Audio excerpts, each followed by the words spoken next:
Halo guys, selamat datang di channel Rakunim. Di video kali ini saya akan membahas alur cerita anime Kanojo Okarishimasu. Sebelum mulai pembahasannya, jangan lupa klik subscribe dan loncengnya ya, agar channel ini bisa terus berkembang lebih baik lagi.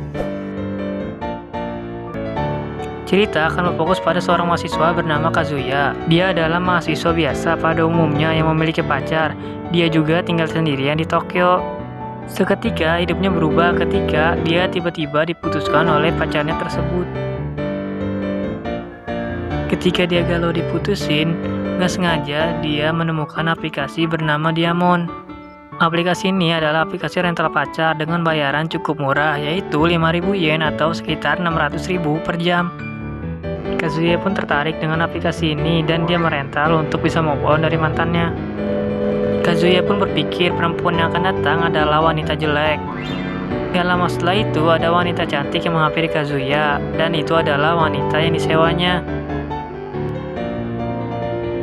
Ia pun berkencan pada wanita cantik itu, seperti pasangan pada umumnya. Ketika sudah selesai dan Kazuya sudah di kosannya, dia nggak bisa terima semuanya yang dilakukan wanita itu, karena menurut dia yang dilakukan wanita itu semuanya adalah acting. Kazuya berniat membuat wanita itu sadar atas perbuatannya. Ia pun memberi rating yang rendah. Keesokan harinya, Kazuya pun menyewa wanita itu lagi. Karena terlalu manis, dia sulit untuk berkata kasar. Pada akhirnya, dia bisa berkata kasar kepada sang wanita. Ketika itu juga, Kazuya langsung dibawa ke tempat yang lebih sepi. Wanita itu pun langsung memarahi Kazuya. Kazuya pun dapat kabar dari telepon bahwa neneknya di rumah sakit karena pingsan. Lalu Kazuya pun pergi ke rumah sakit untuk melihat neneknya. Karena waktu rental pacar masih ada, wanita itu pun ikut bersama Kazuya. Kazuya pun berbohong pada keluarganya bahwa wanita itu adalah pacarnya. Wanita itu pun memperkenalkan dirinya dan mengaku sebagai pacar Kazuya. Wanita itu bernama Chizuru.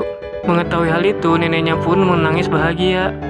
Karena neneknya sering dirawat di rumah sakit itu, dia pun mempunyai banyak teman di sana. Neneknya pun pergi untuk memanggil teman-temannya. Tahu hal itu, Chizuru pun mengajak Kazuya untuk bersembunyi. Karena nenek Chizuru juga dirawat di rumah sakit ini. Dan benar saja nenek Chizuru dan nenek Kazuya pun berteman. Nenek mereka mengetahui bahwa Kazuya dan Chizuru pacaran. Tetapi nenek mereka tidak mengetahui yang sebenarnya, yaitu Chizuru bekerja sebagai pacar sewaan, bukan pacar resmi. Karena Kazuya tidak mau terus-terusan membohongi neneknya, mereka berdua pun sepakat untuk berniat pura-pura putus. Dan mereka pun berpisah.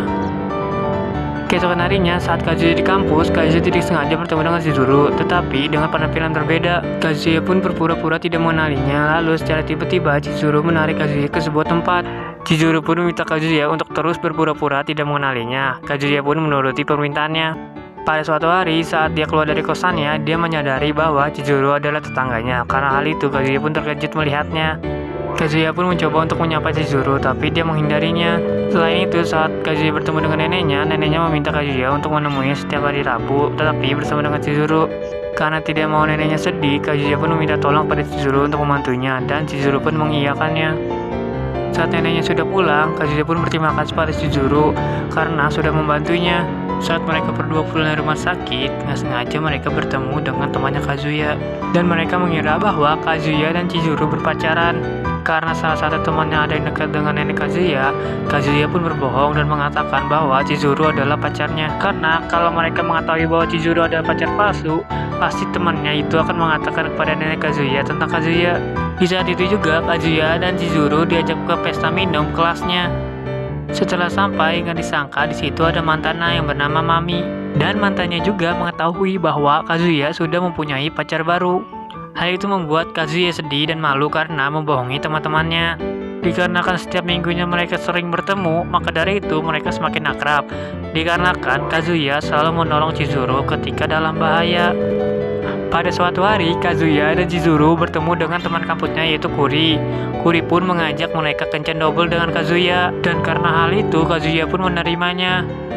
Lalu Kazuya pun pulang, dan dia nggak sengaja bertabrakan dengan wanita cantik. Lalu wanita itu pergi begitu saja. Keesokan harinya mereka bertiga bertemu, dan Kuri pun menjemput pacarnya. Alangkah terkejutnya Kazuya mengetahui bahwa wanita yang ditabrak kemarin adalah pacarnya Kuri. Wanita itu bernama Ruka. Lalu mereka pun mulai kencannya. Kencannya pun berjalan dengan lancar dan mulus. Akan tetapi, entah kenapa Ruka bisa tahu bahwa Chizuru adalah pacar rental. Chizuru pun menutupi kenyataan bahwa dia adalah pacar rental. Karena hal itu, Chizuru pun meyakini Ruka bahwa dia bukanlah pacar rental. Akan tetapi, Ruka masih aja tetap tidak percaya. Karena ada Kuri, mereka bertiga pun melanjutkan kencannya.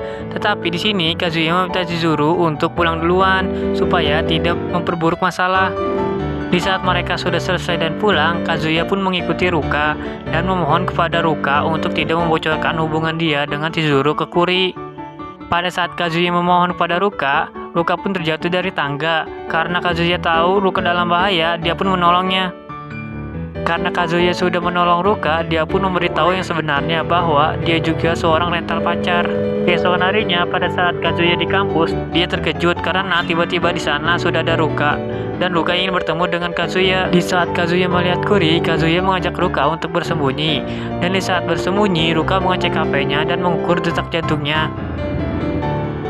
Karena hal itu, Kazuya pun ditemukan oleh Kuri yang sedang bersama Ruka. Gak lama setelah itu, Ruka pun menjelaskan hubungan mereka yang sebenarnya di depan Kuri dan Kazuya. Karena hal itu, Kuri pun terkejut dan kabur dari tempat itu. Kazuya yang mengetahui temannya lagi tersakiti, dia pun mencarinya tapi tidak menemukannya. Kazuya pun memberitahu Chizuru bahwa Ruka adalah rental pacar. Gak lama setelah itu, Ruka pun datang ke kosan Kazuya dan Ruka mengungkapkan perasaannya kepada Kazuya. Kazuya pun kabur dari kosannya dan berniat menolak Ruka karena dia tidak mau menyakiti perasaan temannya sendiri yaitu Kuri. Tetapi di sini Ruka sangat serius dengan perasaannya dan Chizuru pun meminta kepada Kazuya untuk menerima perasaannya. Kazuya dan Ruka pun berpacaran. Karena hal itu, Ruka selalu ngechat Kazuya dan selalu mengajak Kazuya kencan bersama. Di saat Kazuya keluar membayar tagihan akhir tahun, Kazuya pun melihat Chizuru bersama cowok ganteng. Kazuya pun berpikiran dia adalah pacarnya Chizuru dan Kazuya pun mengikuti mereka berdua sampai ke pohon Natal. Kazuya pun terjatuh dan dia ketahuan. Chizuru pun menjelaskan bahwa Chizuru adalah artis pemula dan laki-laki itu adalah aktor. Chizuru pun memberikan hadiah kepada Kazuya yaitu casing HP. Keesokan harinya, Kazuya memutuskan untuk bekerja di tempat karaoke untuk mencari uang tambahan. Dan di sana juga ada Ruka yang ikut bekerja, karena Ruka mau selalu berada di sisi Kazuya. Karena kedatangan teman kampusnya, Kazuya pun mengetahui bahwa Kuri tidak pernah ke kampus lagi semenjak kejadian kemarin. Kazuya pun berniat menghibur Kuri dengan cara merental Chizuru untuk Kuri. Dan ketika selesai kencan, Kazuya dan Kuri pun bertemu. Karena kejadian itu, Kuri pun bersemangat kembali. Kuri pun tahu bahwa hubungan Kazuya dan Chizuru hanya sebatas pacar rental saja. Karena mereka berdua mempunyai rahasia yang sama, mereka pun berjanji tidak memberitahu siapa-siapa. Di malam harinya, Chizuru mengajak ngobrol Kazuya. Dia meminta bantuan kepada Kazuya untuk mengancani temannya yang bersifat pemalu. Dia juga bekerja sebagai pacar rental. Kazuya pun menyetujui-nya. Keesokan harinya, Kazuya bertemu dengan wanita itu. Wanita itu bernama Sumi. Kazuya pun berusaha untuk membuat Sumi percaya diri. Sumi pun belajar banyak hal dari Kazuya. Dan di saat selesai kencan, dia pun berterima kasih dan mereka berpisah. Malam harinya, Chizuru berterima kasih kepada Kazuya karena telah menuruti permintaannya. Chizuru pun memberitahu bahwa dirinya akan berhenti menjadi rental pacar karena Chizuru ingin lebih fokus menjadi artis. Karena hal itu, Kazuya pun terkejut. Tapi dia tidak mau mengalami mimpi Chizuru yang menjadi artis. Keesokan harinya, saat Kazuya bekerja, dia tidak sengaja melihat Chizuru dan Mami berdua di tempat karaoke tempat beliau bekerja. Kazuya pun mencoba mengopi pembicaraan mereka dan mengetahui bahwa Mami sudah tahu bahwa Chizuru adalah pacar rental. Di saat Kazuya mengikuti mereka sampai tangga, Chizuru menanyakan tentang perasaan Mami kepada Kazuya. Akan tetapi Mami mengabaikannya. Hal itulah yang membuat Kazuya jatuh cinta kepada Chizuru. Saat mereka bertemu, Kazuya pun berterima kasih dan menyatakan perasaannya. Akan tetapi, Chizuru kurang mengerti apa yang dimaksud Kazuya. Akhirnya, Kazuya tidak jadi mengatakan perasaannya dan mengalihkan pembicaraan. Keesokan harinya, Kazuya pun melanjutkan hari-harinya seperti biasa.